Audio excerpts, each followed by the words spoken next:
Hello, good evening and welcome. Wherever you may be in the world, it may not be evening, it may be morning, it may be lunchtime, who knows. Welcome to another Photo Creative Challenge, the last one of this year. If you're new here, you don't know what on earth I'm talking about. Photo Creative is a series of monthly challenges designed to stretch your creativity, give you and your camera a bit of a workout, because the way we grow and expand is through doing it, not through watching somebody else do it. So welcome everybody who's here. It's always great watching the chat, seeing a few names flick by and little conversations. Hello Annette, Fiona, Alan, Sandra, Jane, and so many more. And thank you very much Mr. Don Johansson, who's just made a small donation. Donations are very welcome, they're not expected, but they are appreciated because they help pay the costs of doing this. So I don't do this as a hobby, this is my job, and I think, as we all know, most people like to be paid something. So if you get value out of these challenges, then a small donation is hugely appreciated. You can set them up on the website, on the Photo Creative page, or you can do what Don just did and buy everyone a card, because you guys are helping keep the ball rolling for everybody else. So once again, welcome Jeff Muse, David Whitfield, Kenneth Caldwell. Say hi to Ava Marie from me, please, and Sharon Miller, Beverly Devine, Linda O'Neill. Too many names. Mr. Schmidt there in Switzerland. Wow, good to see you all. I hope you've had a brilliant 2024. I mean, we meet every month and it's good to see you all having a chat, and it's good to know what's going on. We're coming to the end of this year, which seems to have gone by in a flash. So whether you do Christmas or not, I'm now going to wish you a happy Christmas. I'm not a huge Christmas person myself, but just be lovely to each other and everyone around you, regardless if you do Christmas or not. Just have a great week or two. And I hope that 2025 is all you could wish for and more.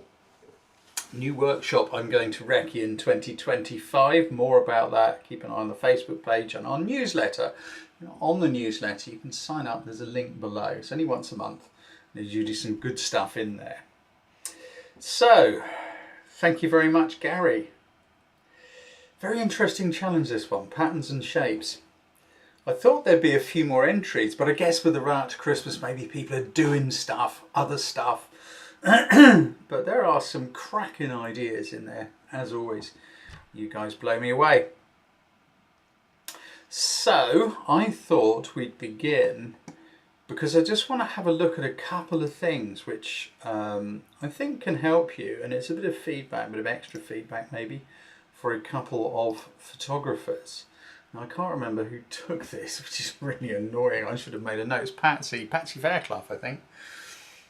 So look, this is all to do with composition and something that our friend Alison introduced me to called border control.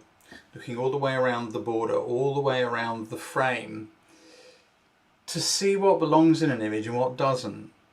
Photography is a bit like cooking. Composition is very much like cooking. You have your ingredients. Now, it can be tempting to add too many ingredients, you know. A number of times I hear people say, oh, you could have got the bird and the boat and the tree and the sunset and the guy on the bicycle and that, but it gets too confusing. It's like taking all the things that we like and put them all together into one pot. So you've got chocolate, gravy, mashed potatoes, roast parsnips, jelly, strawberry jelly obviously, and ice cream, all in one pot. It ain't gonna work, is it? It's just too much. So, Patsy Fairclough, I hope you don't mind me using your image, there's another one.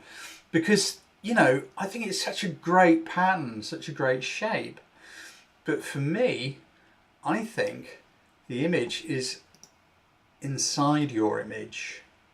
I don't know, does anyone agree with me here? You know, let's just go back to the original, which is still, you know, it's great. Technically everything's spot on and well recognized. But I don't think we need to see the whole sphere to know that it's a sphere when you zoom in a little bit. Because of the distortion, we know that it's a sphere. And to me, it just kind of works like that. It kind of makes you think, what's going on here? Oh, wow, that's a weird shape. And it makes you think, which of course is Always good. Thank you, Carialas. David just said the background's a bit distracting. Yeah, I would tend to agree. I mean, good on you, Patsy Fairclough. Nonetheless, I love the light on it. I really like that highlight. There are people out there in the world who would say, oh, you burnt out the highlight. That's bad, wicked and wrong. It isn't. When you look at a reflection, a highlight reflection like that, which I'm guessing is the sun, it's going to be burnt out. When you do it with your eyes, if it wasn't, if you had a perfect surface of the sun reflection, well, it's just going to look weird and manipulated. So don't ever let anyone tell you off for things like that. The other one, which I kind of just wanted to talk about, because this is all composition. And composition is such an important thing. Light is the most important thing in all of photography. The camera is not important. And I know that's going to push some people's buttons, but it really isn't. All cameras do a great job these days. They all capture light onto a sensor and make a brilliant image file. That's really all there is to it. That's all a camera does. A camera is not creative. A camera does not take the photograph for you.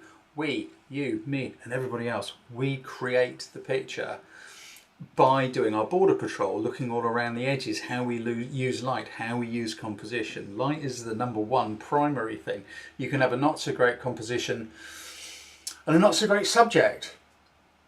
But if the light is appropriate for it, because there's no such thing as good and bad light, there's just light. It's just some light is more appropriate for some subjects than it is for others. If you've got appropriate light on your subject, even a not so great composition of a not so interesting subject can look awesome, because it's the light that makes it. It's a very subtle thing. Who took this image here? This is Cliff Seeger. Now, so this, another patterns and shapes entry. Now, one thing to watch for, if you're here, Cliff, and I hope you are, it's all a little bit on the skew. Now, I looked very closely at this just to see maybe it's on a hill or something, but looking at these little trees in the background with the sun setting, I don't think it is. I think you shot it with a wide angle lens, which is great because it causes a bit of distortion convergence. And I think you've got some brilliant patterns and shapes going on in here, but they're a little bit lost because you've got a few too many ingredients. So I hope you don't mind, but I took the liberty of straightening it up and doing a bit of a crop. What do you think? Does this one work better? Or do you think the original is the one? I mean, well spotted, Cliff, and I love your idea of looking at these branches and thinking, you know, differently about patterns and shapes. There are a few natural ones which are awesome. We'll look at those more in a minute. But remember to look at the whole scene and then start excluding things, start taking stuff away, because it's so easy to have too many ingredients. Really look and think, what did it look like with that, or without that, or without that? You've seen the old cheesy thing and people doing this business, you know, with their hands. It works.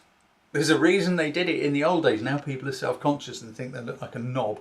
But honestly, it works so well. Who's that? Irene Carson. I would crop the branches of the main tree. Do you mean in the crop? You mean lose those as well, Irene? It's just interesting to find out what you think. While Irene's answering, Andrew, yeah, I agree. I love the whole tree too, but I just think within the concept, just the tree. Sorry, Irene, I'm losing you. Do you mean the branch which I've left in? You take that out as well, or? It's so difficult, this, isn't it? Doing things online, it's much easier in a room. But you see, I love that big branch coming in from the side. It's, you know, it's all wiggly and squiggly, and then it's against those verticals, those uprights, and that great bit of late afternoon light. Just the branches of the main tree. Got you. So, these are things that make photographers, that make photography. It's so important to make time for yourself, just you, to go out and practice. And look, you cannot do it when you're out with the dog, when you're out with the friend, the partner, whoever it may be, thinking, oh, I'll just grab the camera because I'll grab a few pictures. You haven't got the brain space to do it, you have to kind of move into the photography space of really looking. And when there are interruptions, conversations about other things, it doesn't happen. I'm sorry, but it just doesn't. Someone recently, a very long time friend, is getting married, which is awesome. I've been invited to the wedding. And because I'm jaded, I immediately get defensive when someone I know says, would you like to, I really want you to come to our wedding. Because then sometimes towards, the date, they say, oh, you're going to bring a camera, aren't you? If you just, I don't want you to be the photographer, just take a few snaps. I can't. Because either in the brain space of photographer, which means using all of your senses to look for opportunities. What's happening? What's the light doing? Who's doing what? Where are they doing it? You use your hearing, particularly at a wedding, because you hear someone say something like, oh, I don't know, John, I haven't seen you in years, how are you? Excitement. You know there's a coming together, you know there's going to be a reaction, and you know it will make a great photograph. So as soon as you hear something like, you've got to turn, look, two people moving together in opposite directions, there's going to be a hug or a high five or a something. What's the light doing? Okay, if I can just get round to the other side of them before they meet, I can backlight them as well. So the light looks great. So you're setting the camera while you're running. This is what photography is. Now that could be the same with a landscape. You see the light coming across the landscape and there's a little cottage in the village and you just think, wow, if I can just get over here, I can look in between those rocks as the sun hits the cottage. This is how photographers need to think. And you cannot do that when you are out with the family. Now, I will make an exception here. Go on a photo workshop or go hang out with someone else who's into photography, but do not talk about cameras. Go and do the photography. In fact, it's better not to talk. The value of doing a workshop with other like-minded people is because they are all going to go into their own zones as well. And if you do one of my workshops, I will make you go into your own zone. There's a few people in the chat who will probably testify to that.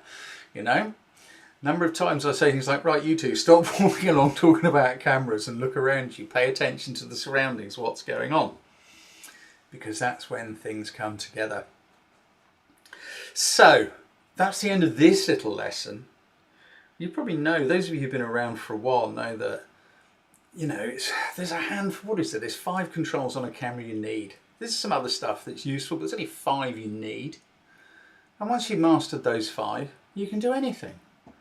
That's all there is. Now your camera is stuffed full of guff put there by marketing people to tell you, oh, we've added a new gizmo, you need to buy our stuff.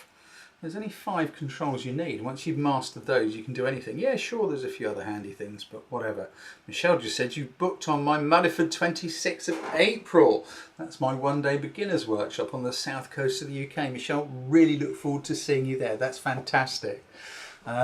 There's a few people booked on those. They're a good fun day. It's not techie. I just give you some new thought processes and a couple of little features on your camera that will make a big difference. Because then if you're seeing a difference and you're getting pictures you love, you're inspired, and then you will pull it towards you and you will start to do other things. Hey, Susie Natman's coming too. Rock and roll. Who else is coming? Come on, let's go and have a party on the south coast. Right, I'm going to shut up because you want me to have a look at your pictures. So bear with me for a moment while I sort my screen out so that we can do that. Thank you, Martin Lacey, by the way. Thank you very much indeed for your support. Now then, nearly there. There are so many screens and things going on here. Nearly there. Why won't this fit? Okay.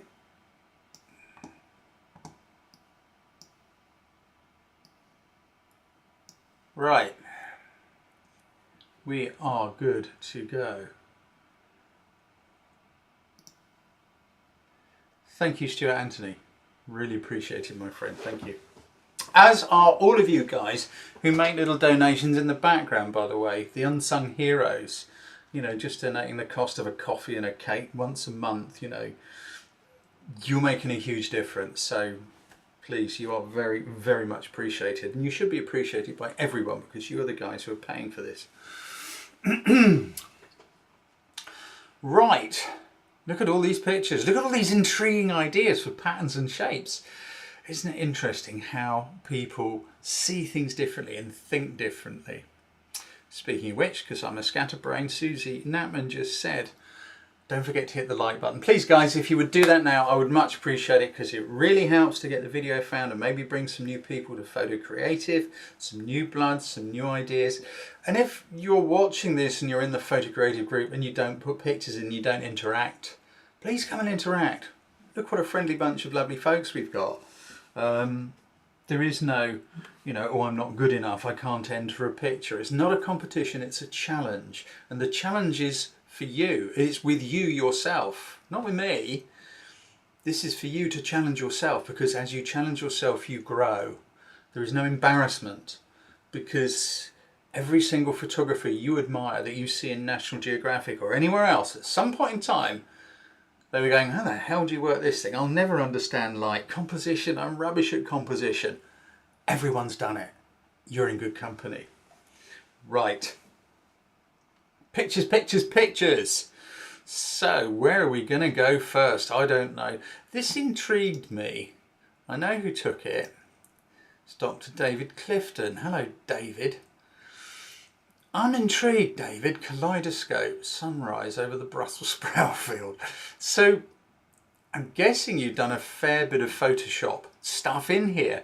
It is an interesting looking shape, an image. I mean, when I first looked at this, I thought it was a window. I thought maybe you've seen a sunrise or a reflection. How have you got that crazy thing? It's an interesting take, I must confess. I'm guessing you did a lot of Photoshop work there. Am I against Photoshop? Not at all. Does this qualify as a straight photograph? I would say possibly not, because it's digital art. You've taken a photograph, you're doing photographic art here, I guess. But it is striking and it is interesting. And I have no idea quite how you did it. Thank you, David. And thank you so much, Jane Barnes, as well. Everybody give these guys a big thank you, because it's them. They're the ones that are keeping this going. Interesting, David. You'll have to tell me when next we meet. So let's just move. Okay, I know I'm going straight to the next. Chris Marriott. You've done that really rather well. They're forks, aren't they? Things you eat food with. Interlaced like this, or like that, or whatever. You've been so careful with that, haven't you? I love all the little detail that's going on, it's so beautifully sharp. Now, what can I say? There's something, I say beautifully sharp, it's beautifully sharp at this end, but not at that end, and that I find kind of surprising, because it looks to me as though you photographed this from directly above, or from the, or whatever it may be.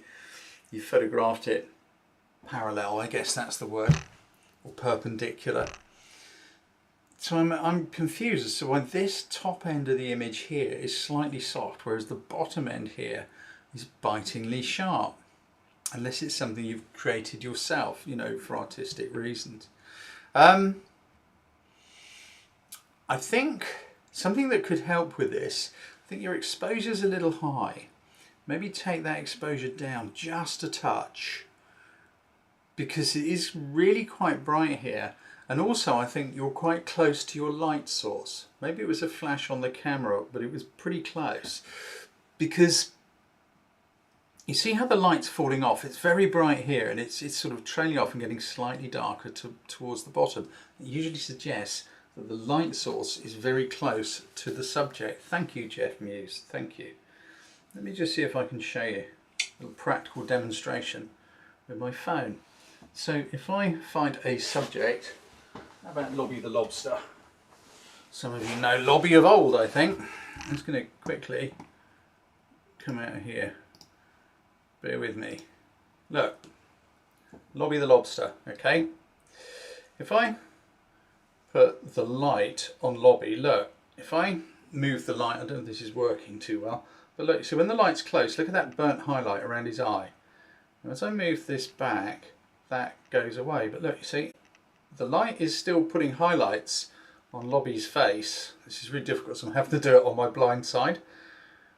There are highlights on Lobby's face, but when I move the light source closer, look, they start to burn out. They don't fall back nicely. Also, I'm watching my blooming webcam changing the exposure as I do this. How frustrating is technology? I hope you get the point. But when you put the light source, see, I'm trying to get some nice lighting. It's not going to work. Look, you see, there's some shapes on my hand. It ain't really working. But try it for yourself. Get a torch, get something,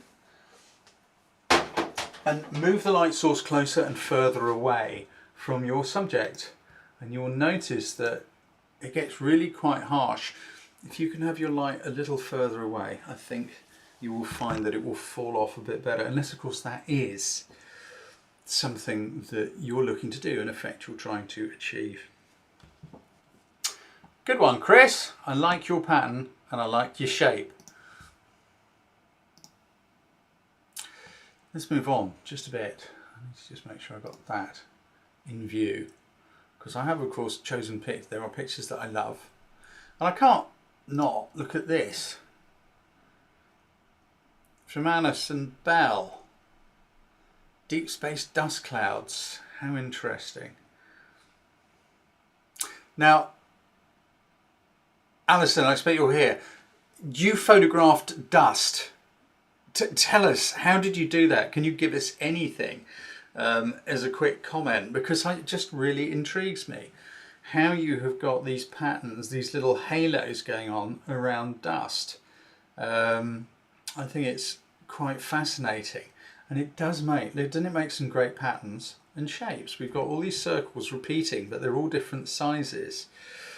Oh, thanks, Peter. Alison's not here. I know you guys talk. I just wondered whether or not she'd said anything to you. But the way the light is refracting and doing strange things, what a clever way to create a pattern or a shape. Joel, thank you so much, my friend. Thank you, Joel, for being here as well, because I don't know what time at night it is for you at the moment. But isn't it intriguing, thinking of using dust to create patterns and shapes? This is of course all part of it. This is why I was saying you can't really do photography when you're out chatting about the latest lens or the latest camera or the latest whatever it may be, because those ideas can't come. There isn't the space. It's best to be in a state of mindfulness, mindful photography. Let your brain just settle and calm, because when you're walking around chatting and talking and thinking about all sorts of stuff, the ideas don't come in. There's no space. Your brain's busy already. 3 a.m. for Joel, and Joel is here. Joel is that committed, and I know this. Good to see you, buddy. What have we got going? Who's this? Diane Harper. Hello, Diane Harper. What a great idea. Dew-covered grass. And you've got some great patterns, and you've got some wonderful shapes. Now, a few moments ago, I was saying about don't let anyone tell you off for burning out the highlights. Guess what I'm going to do now? I'd say your exposure is just a bit high, because these beautiful little dewdrops you've got going on the blades of grass. I love this bokeh effect you've got, and then these absolutely pin sharp little dewdrops in the middle. Beautiful. But in this case, I think it is just a bit over bright. Yes, I know there will be some burnt out sparkly highlights in the dewdrops. That's natural, great. But I think this one would have really benefited if you could have taken that exposure down a bit. Just make it that little bit darker. Get a bit more detail in the grass. And I think the sparkles would actually be stronger because they'd be contrasting against the darker grass and background. But hey, great idea. And you worked pretty hard on that, didn't you? You know, to get in that tight and that close. I think you did really, really well. And I love that little sharp area right smack in the middle, which kind of puts the rest into context. Really rather lovely. Who's this? Samantha Hall. Hello, Samantha Hall. I don't know if we've met.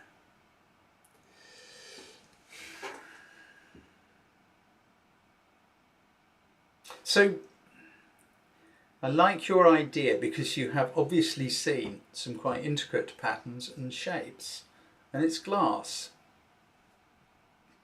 I don't know if you're here, Samantha. I'd love to know if you are, to know a bit about the circumstance of where you were and how you did this. Now, something which I would suggest could help, we're at a bit of an angle. You see how those verticals, they're not straight, they're kind of leaning over a bit. These are things to do with the composition we were talking about earlier. You know, try and get those nice and straight. Now I can see they're not all straight because we've got this little angly one here, which makes it more fun. I don't know if this is on a curved surface or a flat surface, but I think possibly a little to the right maybe. There's something getting the camera absolutely perpendicular to it. If it's a curved surface, there's something round apart from me. I haven't got anything. I want something spherical. I've got a globe up here. So, the world. So it's kind of like you've got the globe here. Now if you're kind of at a bit of an angle like that, it isn't quite going to work because it's falling off into the distance. But if you can get perpendicular to the sphere, just like we saw earlier, you know, with Patsy Fairclough's reflective great big football thing with triangles on it. If you can get square onto it, as Patsy did, it will just help to make those lines work a bit better. The other thing, and this is one of those little tricks when it comes to photographing glass, if you can get light behind the glass coming towards the camera, it absolutely brings it to life and really, really makes it pop. So, just a thought. Now, I get it. Maybe this is something you saw. You were not in a position to be able to do that. The question would be, is there a time of day when that might happen? Where is this? Is it in a shop or a public place? Is the light behind it at night? These are things which photographers often have to do to revisit places, to make the best of them when, you know, something is going on. Gabriel Bremont just said being perpendicular could have removed the nice reflections in the glass. It could have, but I'm not entirely sure it would have, Gabrielle. Now, of course, there could be a problem with the reflection of the photographer. That's something which I didn't consider immediately. I was looking at this more as being patterns within the glass, but I don't know. So, good point, well raised. This is one of those things, unless we're actually there, we don't know. Let's go here. Sarah Condon. Hello, Sarah Condon. I like this. I like it quite a lot. Not quite a lot, I like it a lot.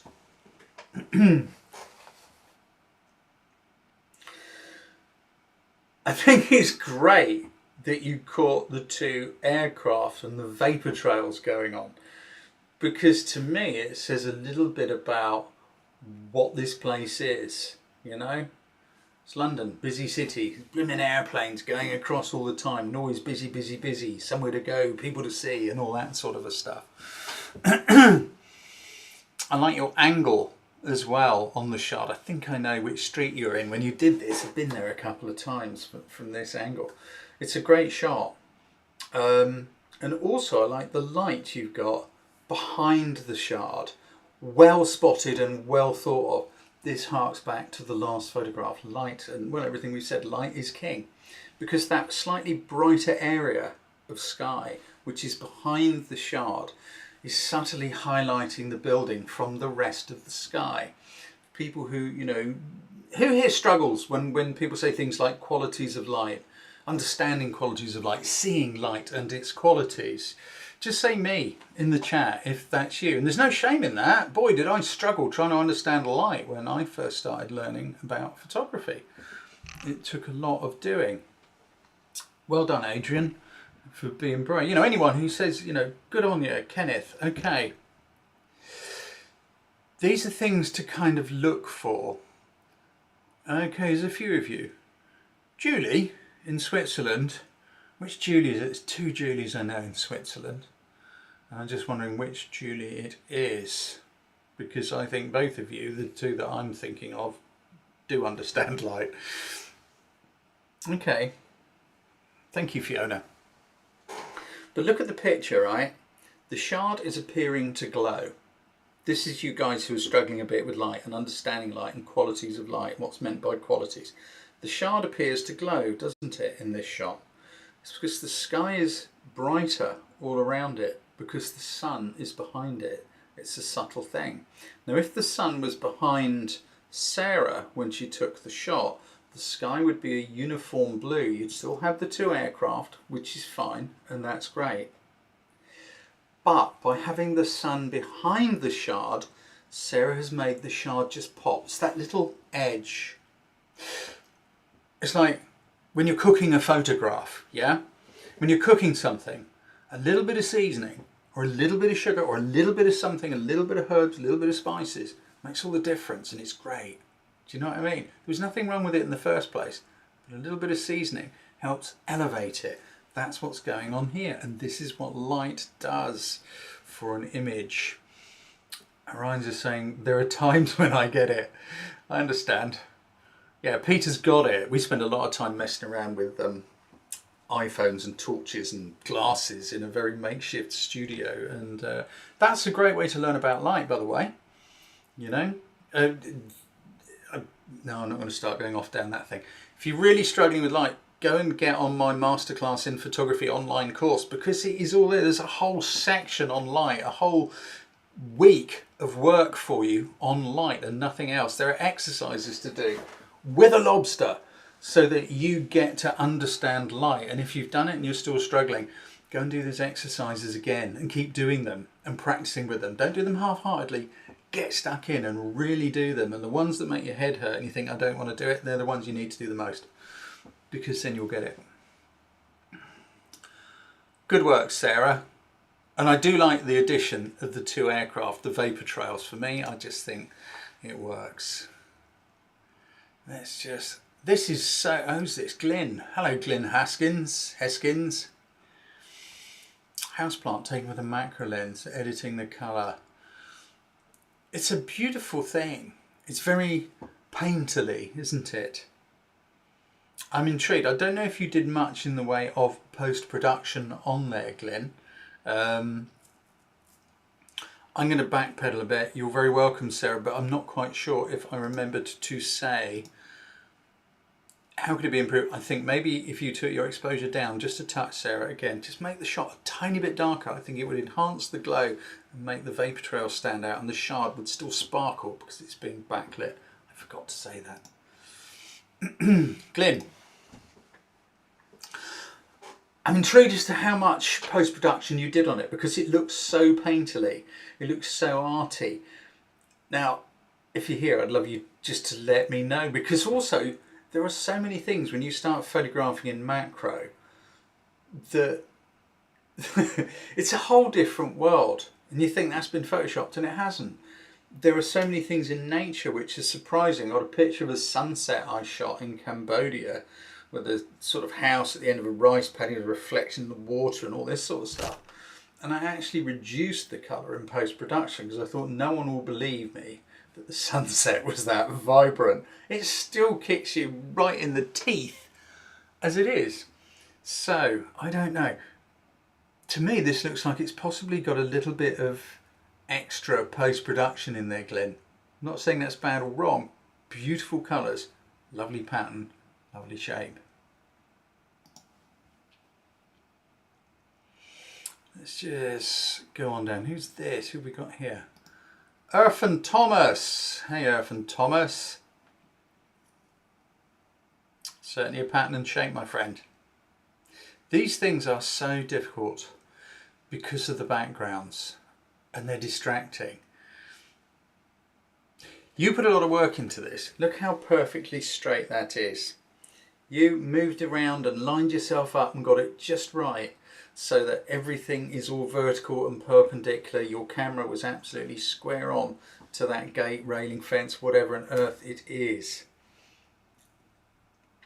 Annoyingly and unfortunately, the path and the fence posts, the grass, the tree, are all distracting from the patterns and shapes that you have found. How could it be improved? It's a difficult one. I don't know where this is. The main one, again, I think that would help would be light. If the sun was in front of you, i.e. behind the gate, so the light's coming towards the camera, it would probably be rim lighting these patterns and shapes. That may have helped, but it's one of those really, really annoying and difficult things because of the background. I don't know if you could have got a shallower depth of field so that it all sort of blurred a bit more. You already have a shallow depth of field. I can see that it's slightly out of focus. But if you could have obliterated it, that might have helped. Possibly, I don't know, you may be on your widest aperture because aperture superpower is depth of field. Maybe if you were using a longer lens from further away with your widest aperture, that could help too, because longer lenses, when used with the focal point inside infinity at the widest aperture, they can give you a very shallow depth of field indeed. But good effort, well spotted, and congratulations on the work that you put into that. Let's just move on a little bit. What else? Who's this? David de Genova. Hello, David. Genova. I so wish we were in a room so that we could go, no, you don't say my name right. I really like the punch you've got in this. It's a real punchy, clean, sharp, black and white image, and I like the black and white. And I also think you found an interesting subject. I like those slightly scruffy windows. You're going to tell me it's your house now or something, aren't you? David, I would just say you've got too many ingredients. You thought, I know what I'm going to do. I'm going to use mace, I'm going to use coriander, I'm going to use a bit of salt, a bit of pepper, put some sugar and some honey, maybe a few gravy granules in there as well. There's just a few too many ingredients, my friend. This lamp or whatever it is poking up here, all the trees, all this stuff going on in the background, it's a little bit too much. But the main building I think is fascinating. Look at the shapes of these windows. You've got so many possibilities, all these rectangles in the roof, the skylights, the windows. Maybe if you had got closer or used a longer lens, something like that to isolate something which I'm looking at, what I'm seeing. I don't know if it would work. I don't think they line up properly. Just in this area here, like you've got 1, 2, 3 windows, you've got one skylight, maybe just shooting this area, just with the tiles and just with the windows. I think that could have worked. Maybe take out those and just, if you can see where my mouse is going around here, something like that. Maybe even just 3 windows in a row with all the white paint. You'd have to be very careful with your composition not to get that, I guess it's guttering or whatever it is, along the bottom of the roof. The roof itself has got possibilities because of all the tiles. There are lots of ways you could do this. You could possibly crop straight down through the middle of, say, one window and up the middle of the next one, leave out the skylights and just have some roof. Because we know there's a row of windows there without seeing the whole row of windows. You're just kind of cutting them in half. These are just creative ideas. But these are all things to try because it's in the trying. Don't think that, you know, your favourite top professional or published photographer goes out and just goes boom, beautiful picture, boom, beautiful picture, boom, beautiful picture. Sure, their keeper rate might be a bit higher because they've probably been doing it more. But I certainly find, and so do other photographer friends, that ideas grow, they build. You see something, think, oh, there's a picture in here somewhere, your photo radar goes bibbidi beep, bibbidi beep. And the more you explore it, the more you try different things, the better it becomes. The more things you will find within it. By the way, the feedback that I am offering and the things that I'm saying, this is for everybody. This isn't just for the person whose photograph it is. This is for everyone. Because we learn so much from other people, from each other. That's the value of a group, of this group. Amanda Newell, I did see you pop up in the chat and say, sorry, I'm late. What a beautiful picture! What wonderful patterns and shapes. What a perfect moment. I kind of like the pinky glow as well. I do hope that's a natural pinky glow from late afternoon sunshine, which I think it is. Look at the angle, look at the way the light is coming in on the side here. And I'm so glad you're here, Amanda, because I have to ask a question. Why, oh why, oh why did you put a vignette on it? Please tell me that there was something horrible there, or something in the way, or something. Because I hate that vignette. I'm sorry, but I do. I think it's spoiling the picture. There was a horrible background. Okay. Never mind, we can't do it. If it was real, I think, have you got the real one here so we can see it quickly? Because if this water and these ripples were continuing towards the camera, I just think it would be magical. Now I can see there's something a bit dark there, and it's such a shame because it is such a beautiful, perfect moment that the vignette makes it look like it's been fiddled with in post-production, which is such a shame. I can't congratulate you enough on well spotted, brilliant idea, great light. Look at the backlight light. We were talking about light. The light is coming. Look at the rim light on the swans. Okay, technical critique. You could have got away with taking the exposure down just a touch because it is so bright. It doesn't hurt to be bright, but you could have come down a little bit more. It might have helped saturate the colours, a bit more detail, whatever. But nonetheless, what a great moment. What a great moment. If you get a chance, Amanda, could you post the original without the vignette in the group? I may or may not get to see it because I can't be in there all the time and things go flashing past so quickly. But it just would be interesting, you know, because you guys all talk amongst yourselves. You look after each other so brilliantly. You know, post the original without the vignette and maybe have a chat with some of the guys, see what everyone thinks. But great moment, Amanda. Completely different. Look, Orion Thrower's picture. Patterns and shapes. That's so strong, isn't it? Talking about, it's a gazebo roof. Now, I don't know. It looks to me like it must be a pretty big... I'm getting like industrial scale structure here, like the Sydney Opera House or something. You're saying it's a gazebo roof. So, you know, that's one of the things that's great about this because we don't know. But talking about light, this is for everyone, especially those who are saying don't really understand light thing. Look at the shadows. Shadows and highlights, zebra stripes.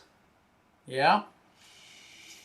Shadow, highlight, shadow, highlight, shadow, highlight, repeating. And it is copying, it is of course perfectly mirroring the sky and the bars or whatever they are. The other thing I like with this is the way you kind of, it's curling off, it's going around, it's giving us more of a shape. It isn't just a straight uniform shape, it is kind of curling around. But most of all, the thing that really makes this work is the light. Now, I'm going to say, guys, get out your cropping device, whether that's your hand, whether it's your phone case, whatever it may be. You see these nuts and bolts on the right. Just close one eye and just slide your cropping device to there. Just take out those nuts and bolts so they just disappeared. What do you think? Answers in the chat, please. What do you think? Thank you, Sarah Condon. Thank you so much. That is truly appreciated. Everyone, give everybody who's making donations a big round of applause, please, because it's your donations that pay Emma's wages. Yeah? What do you think about taking those nuts and bolts out? Crop off the grey thing in the bottom right. Oh yeah, bottom left. Yeah, you're right. Do you know what? I didn't even notice that. Shouldn't admit such things, but I'm too honest. Possibly. I actually don't mind the little grey bit in the bottom corner, but the nuts and bolts, they're not a bad interruption, but I just think it's that little bit nice without them. Kenneth likes the nuts and bolts. Some people say crop it, some people say don't. Jeff Muse says, got to check the edges. Absolutely. Border patrol. Look all the way around the edges. Great shot otherwise, Orion. Well spotted. Cool, we've hardly got anyway. Look at the time. Right, okay, I'm going to move on just a bit because we need to. Here's one I just need to shout out about. LK Etnie. Oh. This jumps out and bites me in the face as a great patterns and shapes picture. Why? Anyone want to hazard a guess? That's a question. Stick something in the chat. What is it, do you think, that makes me at least go, wow? Now there's things which I'm going to coach you about in a moment, Lorraine, but because I think there's things that could be improved. But what is it that makes it jump out? We've got one answer. Come on, there's more of you than one person. There's more of you than Michelle. What am I bid? I have a bid of light. Does anybody want to bid anything else? What am I raised on light? Distorted shapes, light, angle of the shot. Makes us wonder what it is. And the light. Highlight on the floor. Yeah. Good on you guys. Yeah, for me it is the light. There's some gorgeous light going on in there. All the other things you're saying are completely valid. The angles, the lines, the woodwork, the way it's mirroring, the woodwork is mirroring and all the rest of it. But to me, the thing which absolutely makes it rock is the light. Qualities of light. You guys struggling with light. Look, the sunlight is coming in through the window. I don't know what that is outside, but it looks to me like it is creating this shape, another shape and a shadow going on here, and it's a completely different one because there's lots of circles and it's an angle, and it is very much juxtaposing against the other lines within the image. Also, that gorgeous light is somewhere around, there's other windows going on here or something.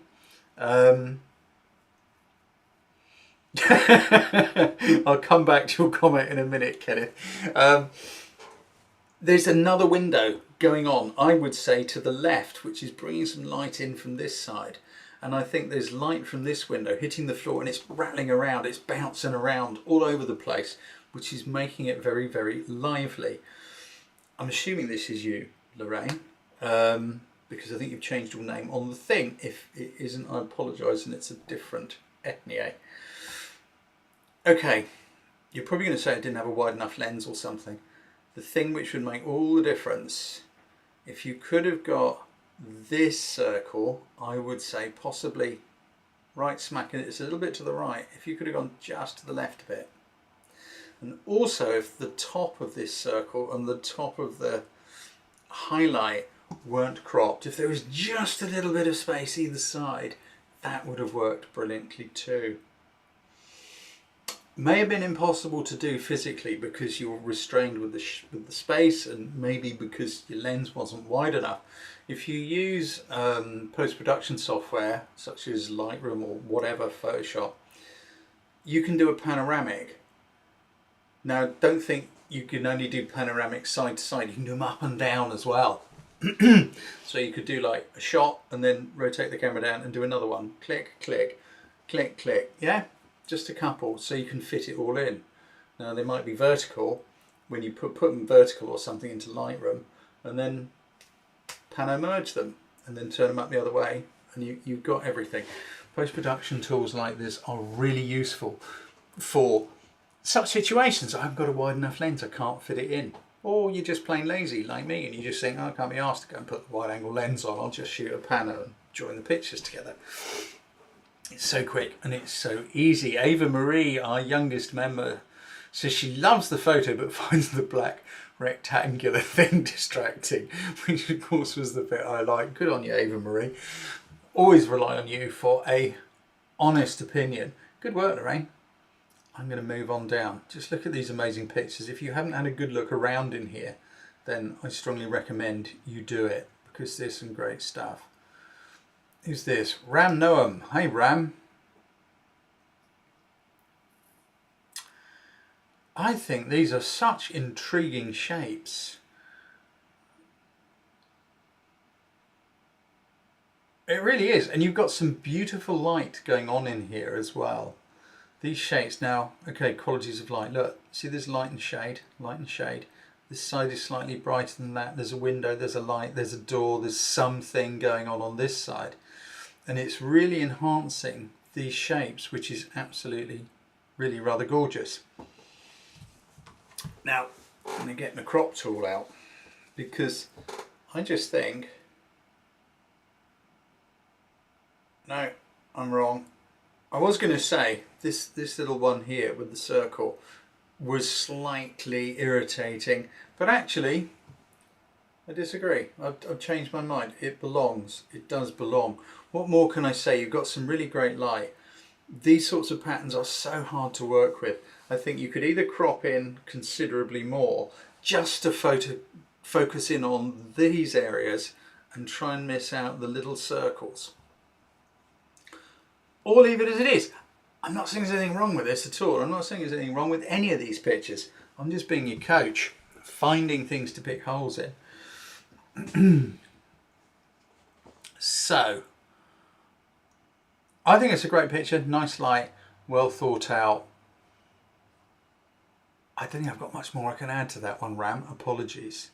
Let's just ease on a little bit further. Who's this? Paul Lynn. Hello, Paul Lynn. Paul, I like your idea, and as a documentary picture, I would of course love it. As you know, that's the stuff which I like. I love those hands on the loom. For me, Paul, could you have gone to your right a bit more?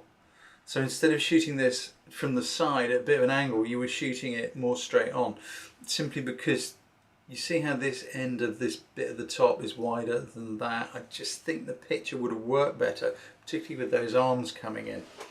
Patterns and shapes. I love it with the arms because that's a bit of me. That's my kind of thing, isn't it? That little human thing.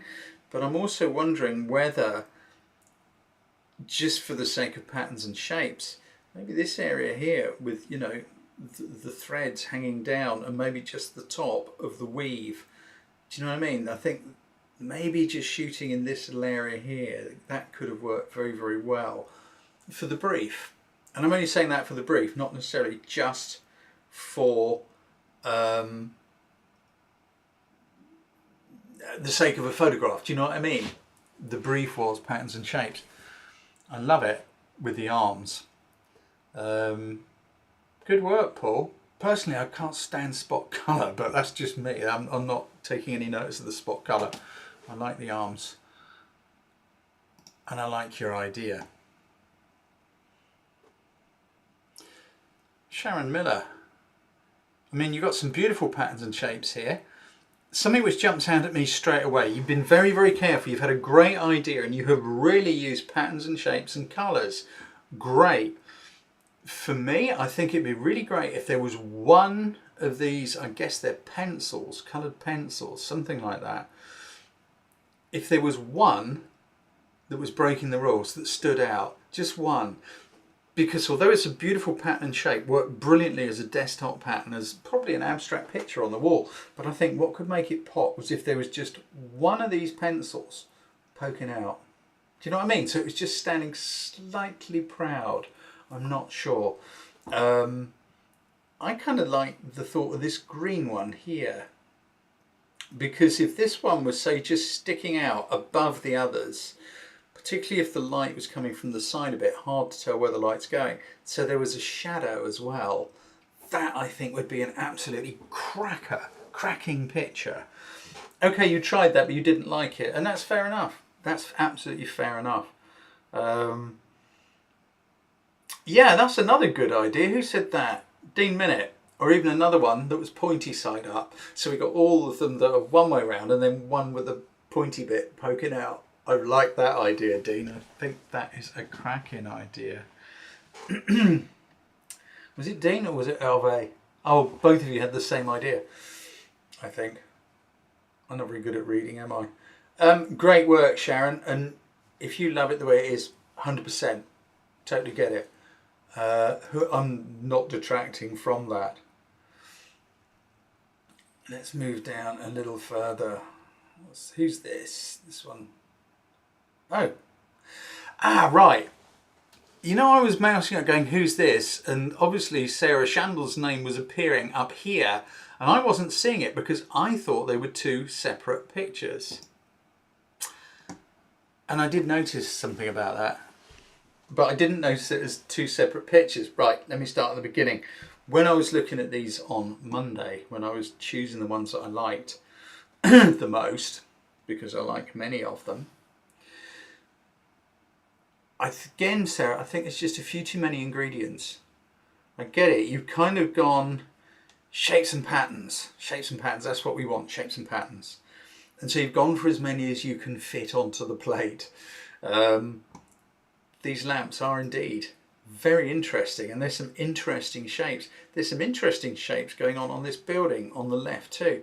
You've got interesting patterns and shapes going on up here.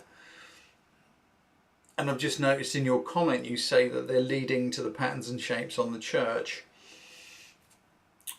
Patterns and shape overload. Sometimes less is a bit more, Sarah. And I think it could help. Do you know what I mean? To sort of go with one idea. Those were my thoughts when I was going through, you know, and I had a quick look at various pictures on Monday.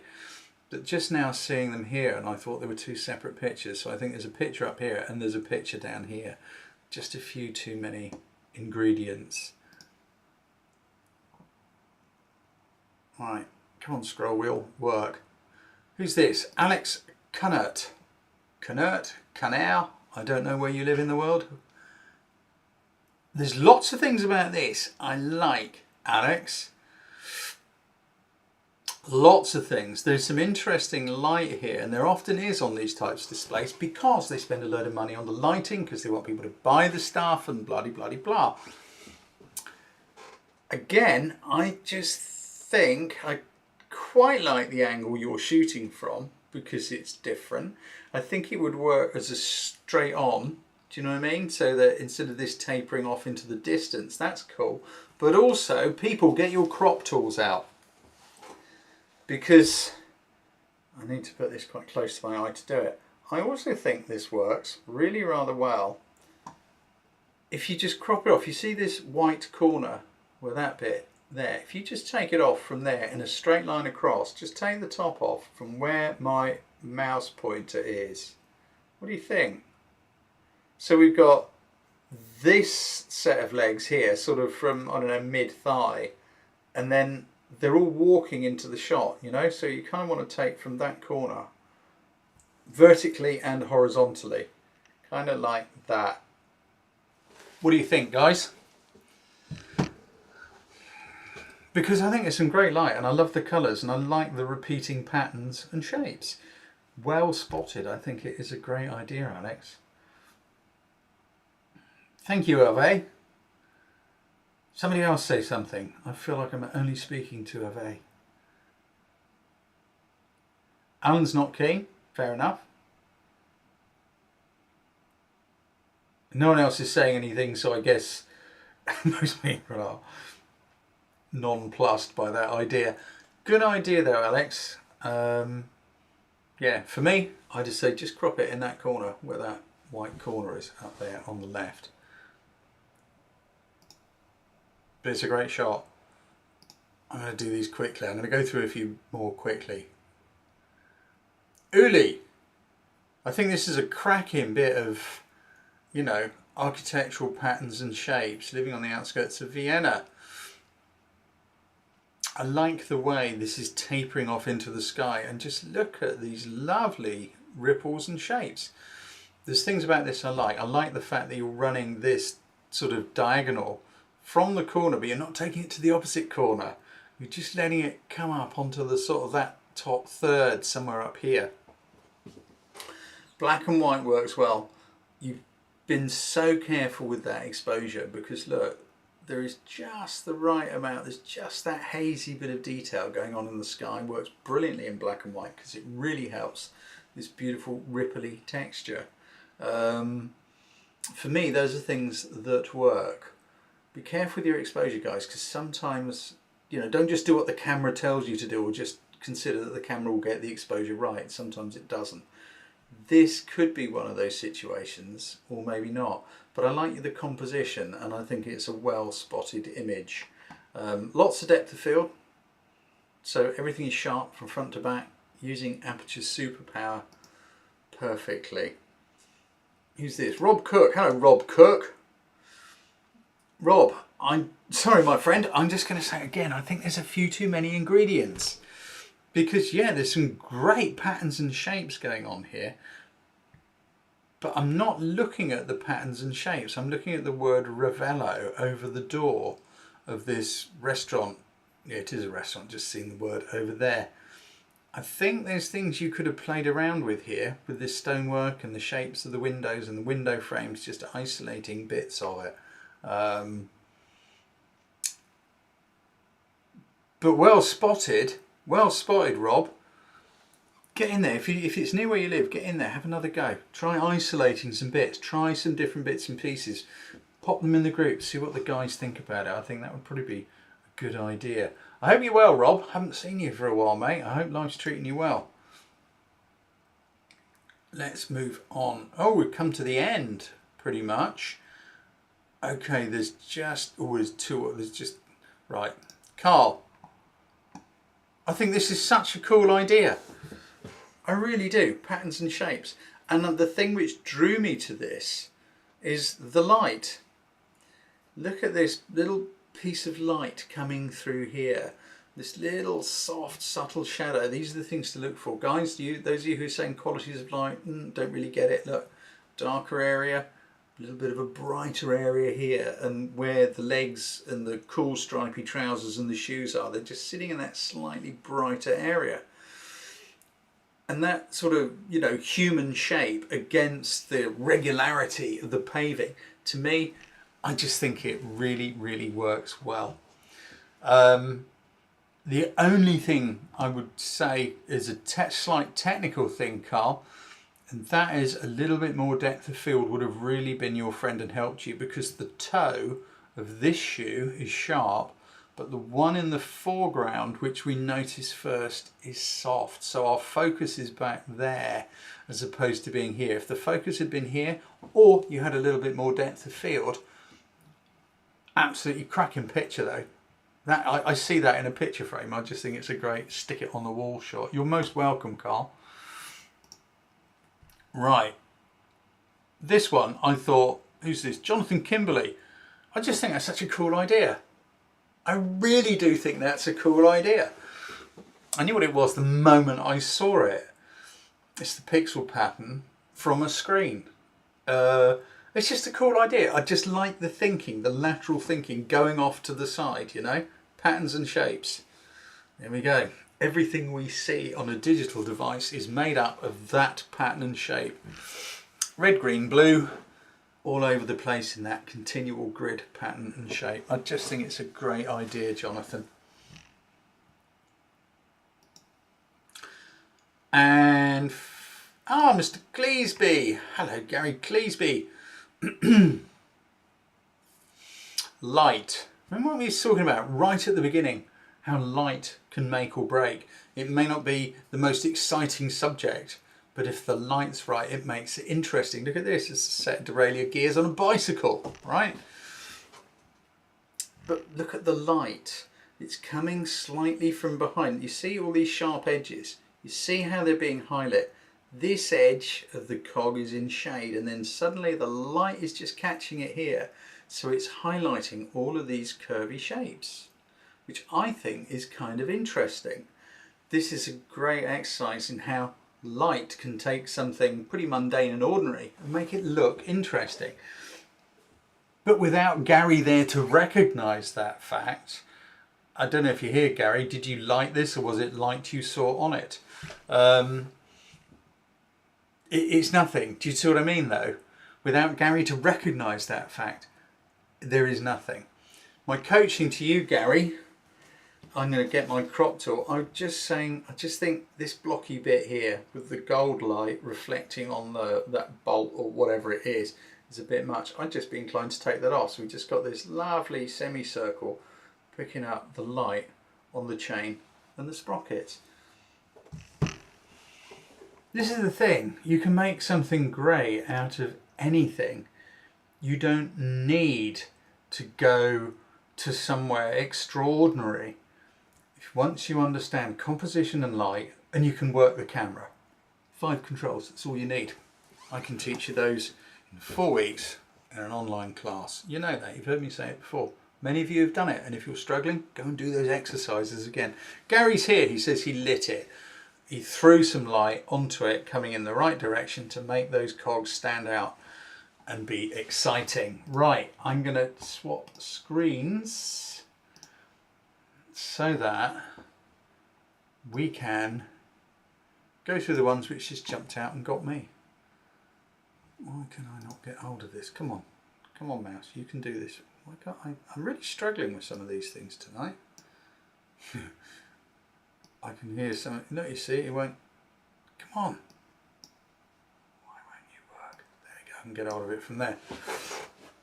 I can hear some of you saying you always struggle with these things, and you're right.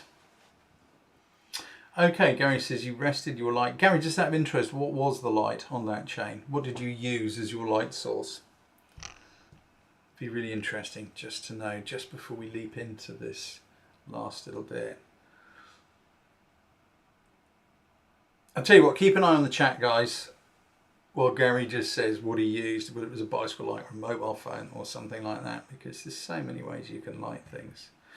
So let's take a look at the ones which caught my attention. My, if you like, top 6.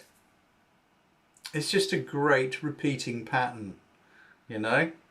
So simple. Supermarket trolleys. Again, the light is working. The light is coming from slightly above, which is creating, look, I'm pointing, and with this system I realise you can't see my mouse pointer. But look at the top of the arch, yeah? It's got a brighter edge and a darker edge, and that is what's giving it that angularity, that contrast between the two, you know, and the little roller wheels. And then there's one that's different. You know what I was saying about, sorry, forgive me, whoever took the beautiful shot with the pencils, you know, if there was one that was different, I just think it really, really makes such a world of difference, because it breaks the symmetry. Look at that one wheel, second one from the left. It's different, and it's just spoiling the symmetry, which is so strong and powerful, and it gives us a little focus point, a little place to look straight away in the image. I think it's a cracking shot, Frank. Well done. Forgive me. I wish I knew how to pronounce your name, sir. Frank, I'm not going to try, because it's pointless. If we could speak, you could tell me, and then I would practice and I would get it. Yeah, exactly. Agreed, Sarah. It's the odd wheel out, that one little thing. Now, having said something to break the symmetry, here's something with perfect symmetry and nothing breaking it, and it just works. Sandra Sim. I just think that is... Sandra, I expect you're here. If you are, please tell us, where is this? Where are you? Because I just think that is so well spotted. Is this an image, or is this something you made in Photoshop? I just suddenly had that thought. I didn't know.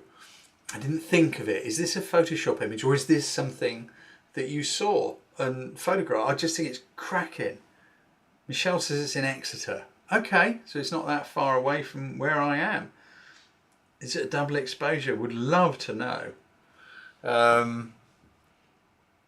Oh, it says in the caption, yeah, I don't tend to read all the captions. I'll be there all day. I'll be there for days if I have to read all the captions.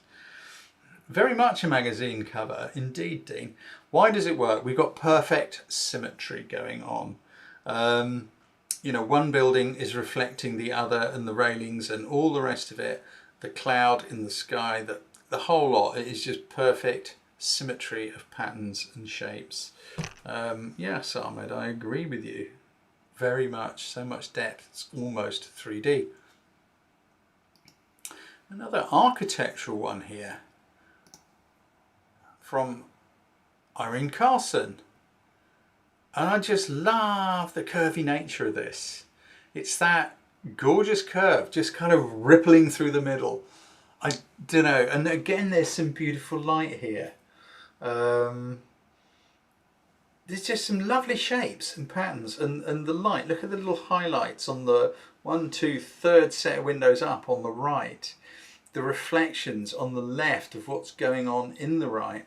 I really like the way you framed that as well, Irene, because those windows either side absolutely hold together that lovely, beautiful, curvy shape in the middle, which is absolutely gorgeous. The light, look at the, I can't point, you can't see my pointer in this system, so I can't point at things for the light, but those of you struggling with light, really study this. Look at the light. Where are the reflections? Where is it slightly brighter? Where is it slightly darker? Ask yourself questions like, is that brighter area doing something? Is it enhancing something?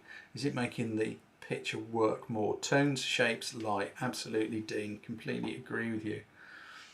It is, Matthew Parsons just said it's like cooking with all the right ingredients. Exactly. There aren't too many ingredients. There are just the right number of ingredients, and you have cooked them beautifully by framing the main ingredient with just the right side dishes either side of it. It's a good way to think of photography, is to think of it in terms of cooking. I'm not a cook, I'm not a chef, I'm really not, trust me. I'm a one-pan cook. I use a steamer because I'm lazy. It means I can chuck rice in the bottom, veggies and a bit of fish or something in the top. There we go, one pan, only one thing to wash up. Can't be bothered with making sauces and stuff. So, who's this one? I just need to enlarge it on the other one. Here we go. This is a very natural pattern and shape from Bjorn Lund Jonsson. I just think those little bubbles are so beautiful. Macro picture of your lucky bamboo in a vase. Okay, I'm intrigued about the bubbles on the leaf, but whatever. They're just lovely patterns and shapes. Again, not too many ingredients. I love the fact it's all one colour.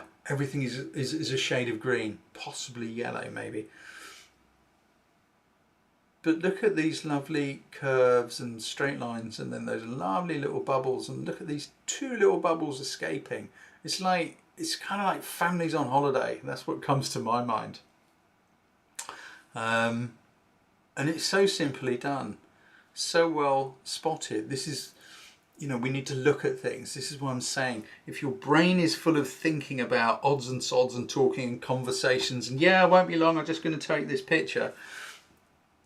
You can't be looking and seeing and being mindful of the world around you to find interesting, engaging images. Anyone can go out with a camera and go click. Anyone can do that. But to find engaging, interesting, mindful images, that takes emptying your brain so that the ideas can come in.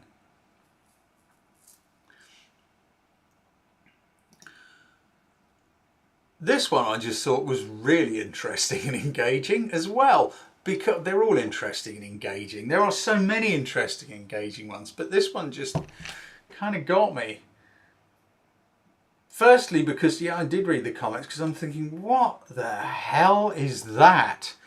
From Dean Minute, or Minette. And I did read it. You go and read it yourselves, guys. Go read it yourselves. You want to find out what he did. I'm not going to go off down that tangent. But I really, really find this quite fascinating, because there's a sense of speed going on here. It's like those little tubes are rushing us somewhere. But there is one tube which again is breaking the symmetry, just like the odd wheel in the shopping trolleys. And that is that one in the middle, second row up. We're kind of looking straight down that one, whereas all the others, they're at a slightly different angle. So I'm guessing, Dean, and now you're here, I'm guessing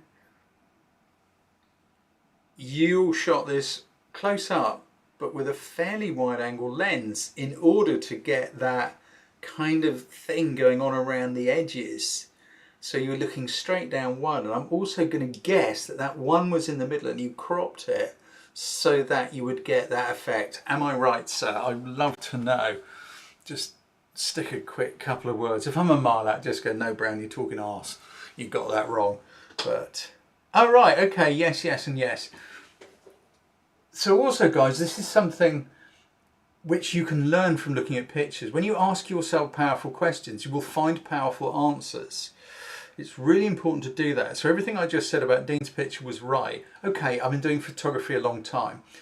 But you can look at a picture and reverse engineer it and think, how did they do this? Now, if you're just starting, that's quite a tall order. But the more you do photography and the more you practice, the more you can do this. But you can look at things and think, okay, so how did they do this? First question, where's the light coming from? Well, in this case, from in front. Where did the camera have to be to get it to be that angle? Why is it distorting like that? What sort of lens would you need to use to get that distortion?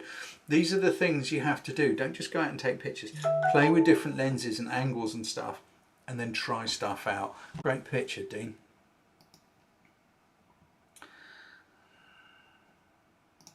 So, but the one which I just kept coming back to over and over again, which therefore means it is my preferred image of the month, was this one from Barbara, I don't know how to pronounce your name, Barbara Titone,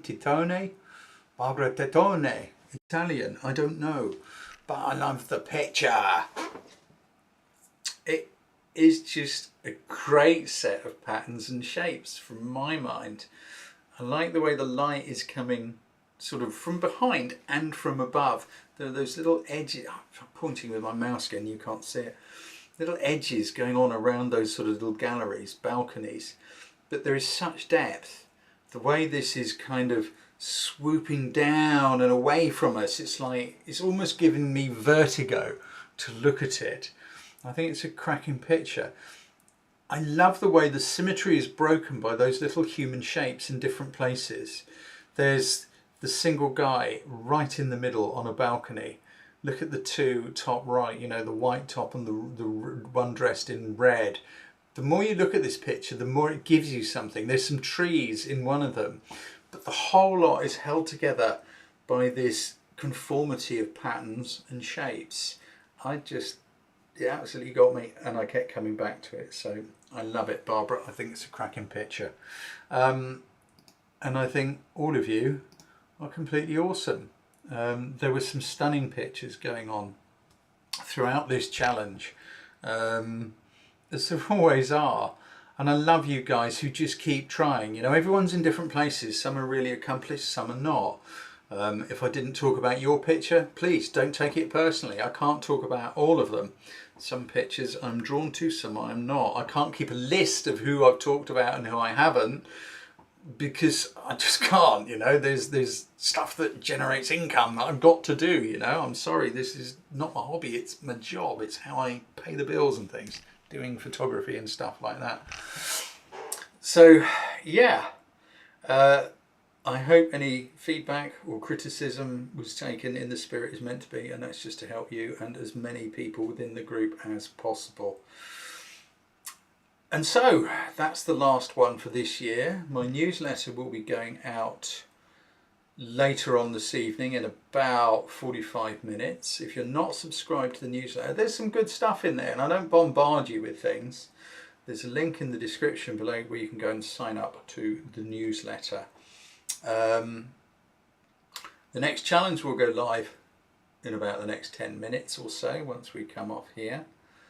I just want to say thanks to all you stalwarts who have been around this for so long and who enter the challenges, who make small donations to keep the ball rolling, because I do enjoy doing this. You know, I wouldn't still be doing it if I didn't, but at some point it has to pay for itself. And to all you guys who are new here or who maybe haven't joined the challenges, you're really welcome. Thank you for being here. It is totally appreciated. I think you're an amazing bunch of people. Have a great Christmas and a fantastic New Year and an even better 2025. If you don't do Christmas, just have a brilliant time. and enjoy watching all the crazy Christians doing their stuff. Be well, take care, big hug to you all, and I'll see you when you're older.